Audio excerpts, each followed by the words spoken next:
This is a homage beat.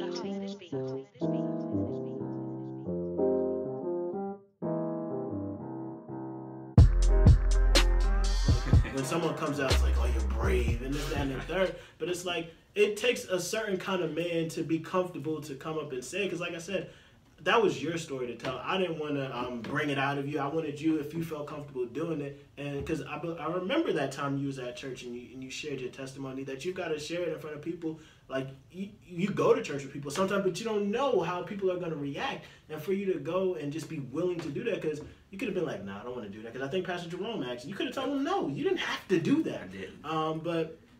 And of course, there'll always be those people who just ignorant. But I think it was definitely powerful, man, and just seeing what God has done, and for you just to be open about it. So I appreciate it, and I'm glad that you have brothers that you felt comfortable going to, because I believe that's what it was. You were around a group of guys, and you were just able just to be real and be vulnerable. And I think as a man, that's a quality that we fail to realize, that we are supposed to be vulnerable, that we got to share our burdens with other people, because we have this, hard exterior that, man, nothing wrong, I don't got to show emotions, I don't have to do this. And it's like, no, there's people out here really struggling, man. That's right. And like I said, just to see what God has done in your life, I'm just glad to be a part, and anything that I can do to help, I'm here. But yeah, just talking about how we just live life however we want to live. I say, unfortunately, men are ungrateful and irresponsible with the life they've been given. Excuse me. Evidence of this is that men live their lives how they want. This is foolish because our lives are not our own. Sadly, many believe the lie that they can do what they want because they are entitled to life. Many feel they deserve to live, and that they have earned life. This claim is reflected in the worldview of most. If one is entitled to life, one is neither thankful nor responsible for it. I say usually one is only thankful and responsible with life when they're faced with death. Death is a reminder that our lives are not our own. And so I said this, I said, why do you think people only thankful for life when they're faced with death?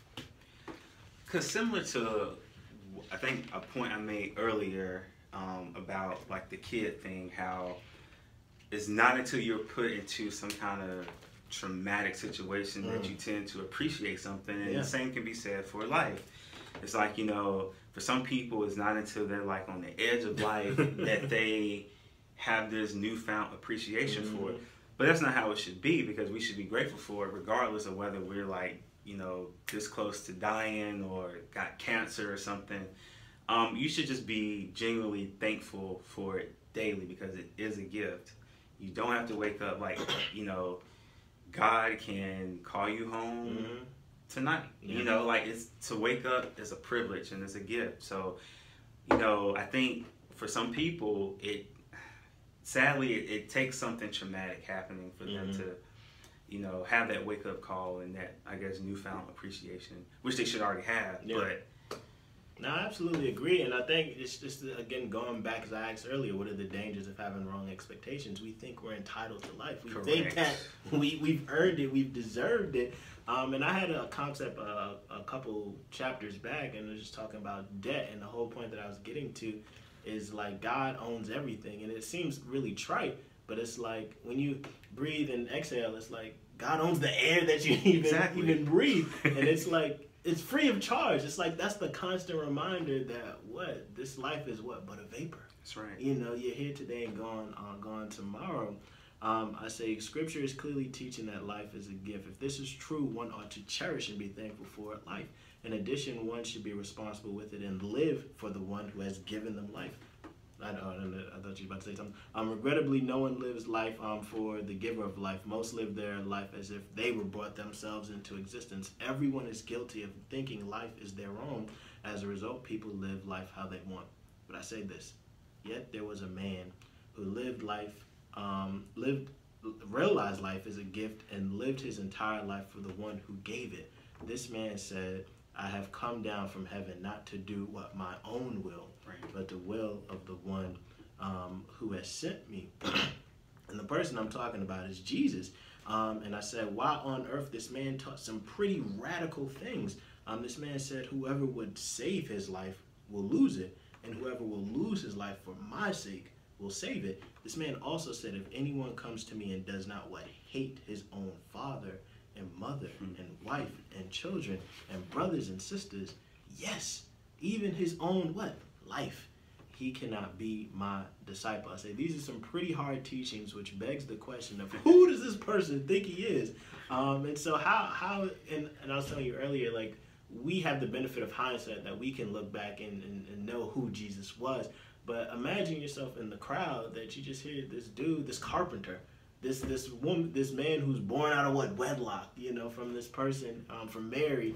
And it's like, this guy's telling me that I can't follow him unless I hate. Like, who do you think you are?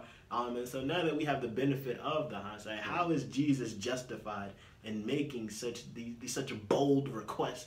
That we can't be his disciples unless we lose our lives, unless we hate people who we love dearly. It's definitely a bold request.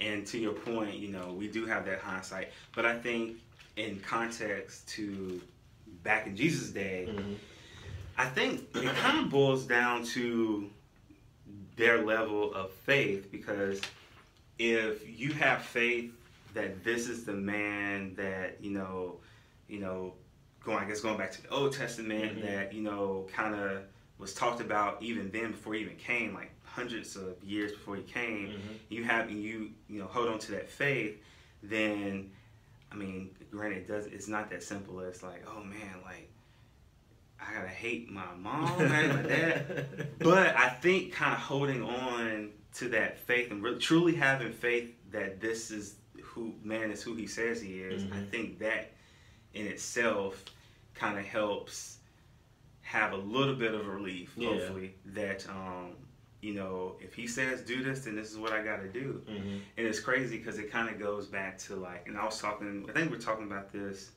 in our community group. I was talking to Tierra about it. But the conversation about Abraham, no, it was in my counseling. So the conversation about Abraham came up and how, you know, he was obedient to what God was telling him to do, and that was to sacrifice his only son, the son that he had waited so many years, right, to have. But he was obedient to that. He listened to it. He had faith that what God was telling him to do wasn't steering him in the wrong direction. Of course, we know that the story of Abraham and his son points us to Jesus and how God, you know. So I think it's just, like I said, it's that faith factor, having faith that this man is who he says he is. And, you know, again, he's not going to lead us in the wrong direction. So if he says, I need to give this up, then I got to do this. Yeah. And essentially what you're pointing to is that we ought to give our life to Jesus simply on the basis that what he is the giver of life, which again points to his deity, that Jesus claimed to be God. Exactly. That's who he was. So he's the giver of life as the creator. But I say this, however, Jesus does not simply give us life, but what he gave up his life for us. Our entire lives revolve around our wants and desires. Therefore, we live life how we see fit. In doing so, we fail to realize that we were given the gift of life to fulfill the wants and desires of another. That this person, we live our entire life in rejection of the one who truly, because life is borrowed. We just finished saying that our life is not our own. Jesus is the only one who has life in it of himself. Right. So we really can't lay our lives down because it's not ours to give. Right. It's God's to give. It's Jesus' to give. And he gives his life for people who don't even value life to begin with. And so I always I wanted to make sure I'm avoiding confusion.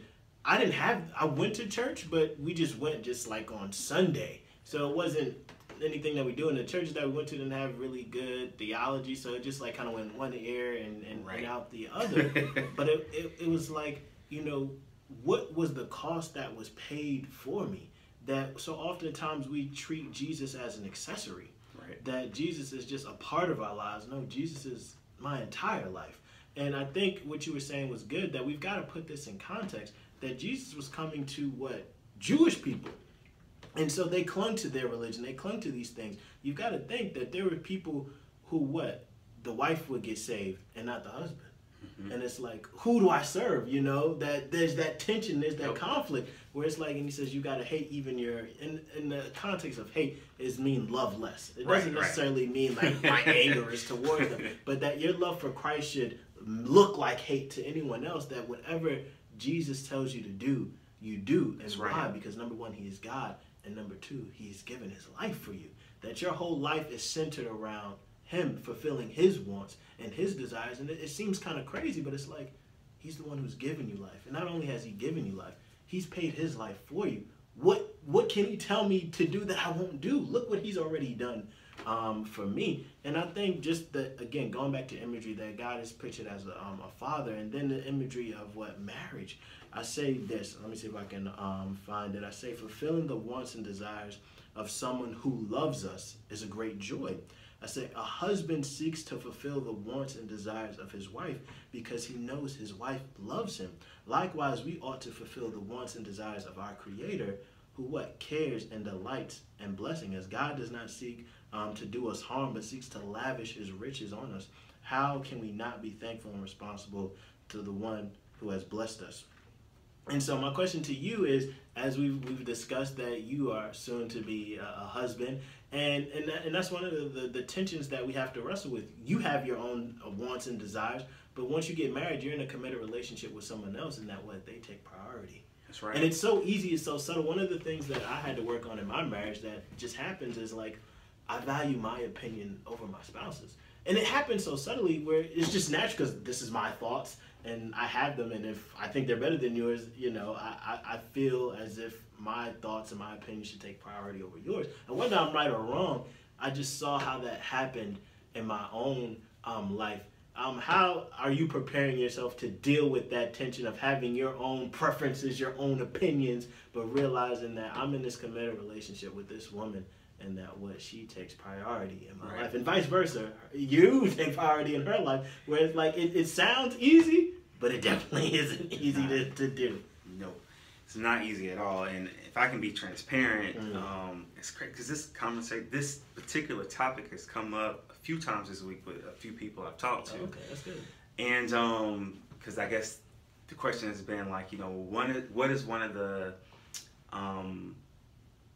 things that you are, I guess, most nervous about, or like, you know, I'm not gonna say concerned, but like what is something that, you know, kind of like stands out to you? And I think for me it's the fact that, you know, I have been kind of by myself for the most part, from, you know, most of my life. I've had relationships, but never to this level. Yeah. And I think the reality of it is really hitting me that, you know, in less than 2 months is going to be me and two other people. And it's going to change. I mean, and that's not a bad thing, because I think it's all about perspective. Is how you look at it. You know, this is a transition that's happening, but it's not a bad one. It's a good one. But I think one of the biggest adjustments for me thus far has been, you know, having those two other people. So, you know, not only thinking about myself, but having to put others before me, which I guess is what we're supposed to do as Christians anyway, but it's really playing out in my life right now. So it's kind of helping me to kind of understand that biblical component a lot more. But I think that it is a struggle because, you know, as being someone who's kind of an introvert, who's, you know, always to himself, you know, it's easy for me to just kind of like get on autopilot and just kind of go in my corner and do my thing. Yeah. But I have to be more intentional about making sure that, you know, I include my future wife and our daughter in things, and that I'm not just thinking about myself. So, you know, growing to be more selfless and less selfish. And I don't intentionally be selfish. It's just kind of how it's been for me. Just naturally. Like, I have a sister. She's 7 years older than me, but there's that gap. So I kind of grew up almost like an only child. So I'm just used to doing things by myself, if I can just be real. So having to like include other people, that's been a challenge. Yeah. And I can be honest, that it has really been a challenge. And it happens so subtly, because like I said, I thought I was like a very kind person. Me too.